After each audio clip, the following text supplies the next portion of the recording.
Nida yra unikali vieta dėl išskirtinės gamtos ir kultūrinės vertės. Projektas, galiu pasakyti, yra tiesiog vos ne pačiose mariose. Norim padėti Nidai tapti ne tik vasaros sezono kurortu, bet ir visų metų traukos centru.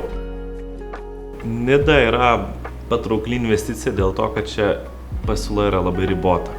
Šiuo metu skaičiuojame, jog Nidoje yra išvystoma vos 1-2 nauji projektai, o paklausa išlieka labai aukšta. Nidos bangose mes turėsim ne tik tai apartamentus, bet kokia mūsų stiprybė ir išskirtinumas prieš daugelį kitų projektų, tai kad mes turėsime spa, taip pat restoranas bus lygiai taip pat su gražiu vaizdu ir galbūt kažko dar papildomai sugalvosim.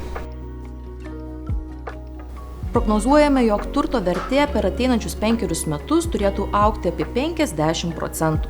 Ypatingą reikšmę turto vertės augimui ir užimtumui turės atsirasantis spa centras, kadangi Nida taps patraukli visais metų laikais.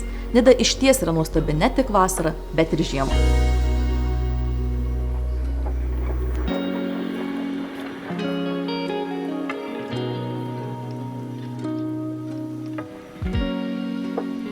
Aš pats mėgstu labai skraidyti ir mano sena svajonė visą laiką buvo, kai laikiausi piloto licenciją, buvo nuskristi Nidą. Tai dabar jau esu tai padaręs ir kai bus dar kur apsistoti, tai bus dar geriau.